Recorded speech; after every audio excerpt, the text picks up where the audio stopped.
Police എല്ലാം നിഷ്ക്രിയമായിട്ടിരിക്കുന്ന ആ ഒരു സാഹചര്യം കേരളത്തിലുണ്ട് എന്നുണ്ടെങ്കിൽ അത് അപകടം പിടിച്ചൊരു സാഹചര്യമാണ് എന്നുള്ള കാര്യത്തിൽ യാതൊരു സംശയം വേണ്ട. ഇത് പോലീസിന്റെ കാര്യത്തിൽ, സർക്കാരിന്റെ കാര്യത്തിൽ മാത്രമല്ല. നമുക്ക് നമ്മുടെ നാട്ടിൽ എങ്ങനെയാണ് നമ്മുടെ മാധ്യമങ്ങൾ പെരുമാറുന്നത്, നമ്മുടെ നാട്ടിലെ രാഷ്ട്രീയക്കാരും മാത്രമല്ല മാധ്യമങ്ങളുടെ സ്ഥിതി എന്താണ്? ഈ വിഷയം ഏതെങ്കിലും മാധ്യമം, ജനം TV ഒഴിച്ച് ഏതെങ്കിലും മാധ്യമം ചർച്ചയാക്കിയോ? ഒരു വാർത്തയൊക്കെ കൊടുത്തിട്ടുണ്ടാവാം, മറ്റേ ഇത് ആക്രമിച്ച സമയത്തോ അല്ലെങ്കിൽ അവിടെ ബഹളം ഉണ്ടാക്കിയ സമയത്തോ ഒക്കെ ഒരു വാർത്ത കൊടുത്തിട്ടുണ്ടാവാം. ഈ വിഷയത്തെ ആസ്പദമാക്കി ഇതേപോലുള്ളൊരു സ്ഥാപനം നടത്തിക്കൊണ്ടുപോകുന്നത്, ഇതുപോലുള്ളൊരു ക്രിമിനൽ അറസ്റ്റ് ചെയ്യപ്പെടാത്തതിനെ സംബന്ധിച്ച് ഒരു ചർച്ച നമ്മുടെ നാട്ടിലെ മുഖ്യധാര മാധ്യമങ്ങൾ, അതേപോലെ ടെലിവിഷൻ ചാനലുകൾ ആരെങ്കിലും ഒരു ചർച്ചയാക്കിയോ? ആരും ചർച്ചയാക്കിയില്ല. അവർക്ക് അതിന്റെ പ്രതിസ്ഥാനത്ത് വരുന്ന ആളുകളുടെ മതം നോക്കി മാത്രമാണ് അവർ ചർച്ച ചെയ്യുക.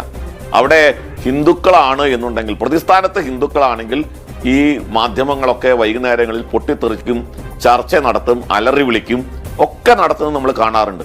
എനിക്ക് ഓർമ്മ വരുന്നത് വർഷങ്ങൾക്ക് മുൻപ് തൃപ്പൂണിത്തുറ കണ്ടനാട് പ്രവർത്തിച്ചിരുന്ന ആർഷവിദ്യാ സമാജം. ആ ആർഷവിദ്യാ സമാജത്തില് ഈ ലവ് ജിഹാദ് പോലുള്ള ഈ പ്രണയക്കെണിയിൽപ്പെടുത്തി മതം മാറ്റാൻ വേണ്ടി ശ്രമിച്ച കുട്ടിയെ ഒക്കെ രക്ഷകർത്താക്കൾ കൊണ്ടുവന്ന് താമസിപ്പിച്ച് കൗൺസിലിംഗ് കൊടുക്കുന്നൊരു സംഭവം ഉണ്ടായി. ആ കുട്ടി അതിനോട് ചെറുത്തു നിൽക്കുകയും അവർ പരാതി പറയുകയൊക്കെ ചെയ്തതോടുകൂടിയിട്ട് വലിയ വിവാദമുണ്ടായി. പരാതിയായി വലിയ തോതിലുള്ള പ്രതിഷേധങ്ങൾ സംഘടിപ്പിച്ചു. DYFIക്കാർ അങ്ങോട്ട് മാർച്ച് നടത്തുന്നു, യൂത്ത് കോൺഗ്രസ്സുകാർ മാർച്ച് നടത്തുന്നു, പോലീസ് റെയ്ഡ് നടത്തുന്നു, ആ സ്ഥാപനം അവിടെ അടച്ചുപൂട്ടിക്കുന്നു. അതിനേക്കാളൊക്കെ എത്രയോ വലിയ ആരോപണങ്ങൾ, എത്രയോ വലിയ കുറ്റങ്ങൾ ചെയ്ത ഒരു വ്യക്തി അങ്ങനെ യഥേഷ്ടം നടക്കുന്നത് കാണുമ്പോൾ നമുക്ക് കേരളത്തിലെ ഈ നിയമവ്യവസ്ഥ ഏത് തരത്തിലാണ് പ്രവർത്തിക്കുന്നത് എന്നതിനെ സംബന്ധിച്ച് ലജ്ജ തോന്നുന്ന ഒരവസ്ഥയാണ്. ഇപ്പം ഞാൻ ഇതിനോട് കൂട്ടി വായിക്കാം. അതായത് ഇത്തരം ആളുകൾക്ക്, ഈ ബിനു വാഴമുട്ടം പോലുള്ള തീവ്രവാദ സ്വഭാവമുള്ള മതപ്രചാരകന്മാർക്ക് ഇവിടെ യഥേഷ്ടം പ്രവർത്തിക്കാവുന്ന സാഹചര്യമാണ്. ഞാനിപ്പോൾ ഈ ഒരു വാർത്ത വായിക്കുകയുണ്ടായി ഈ കഴിഞ്ഞ ദിവസം. അതായത് KMMLന്റെ അസിസ്റ്റന്റ് ജനറൽ മാനേജറോ മറ്റോ ആയിരുന്ന ഒരു അനിൽ മുഹമ്മദ് യൂട്യൂബറായിട്ട് അദ്ദേഹം യഥാർത്ഥത്തിൽ സർക്കാർ സർവീസിൽ ജോലി ചെയ്യുന്ന ആളാണ്. പക്ഷേ സർക്കാർ സർവീസിൽ ഇരിക്കുമ്പോൾ തന്നെ അദ്ദേഹം യൂട്യൂബ് ചെയ്യുന്നു. ആ യൂട്യൂബ് ഈ അന്യമത വിദ്വേഷം വളർത്തുകയും ഇസ്ലാമിക പ്രചരണം നടത്തുകയും ഒക്കെ ചെയ്തുകൊണ്ടുള്ള യൂട്യൂബ്.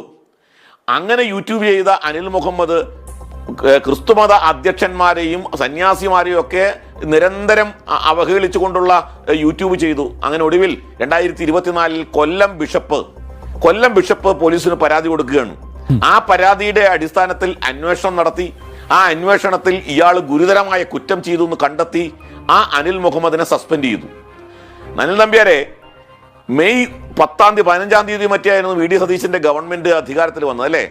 മെയ് 4-ാം തീയതി നമ്മുടെ റിസൾട്ട് വന്നു. മെയ് 18 അല്ലേ?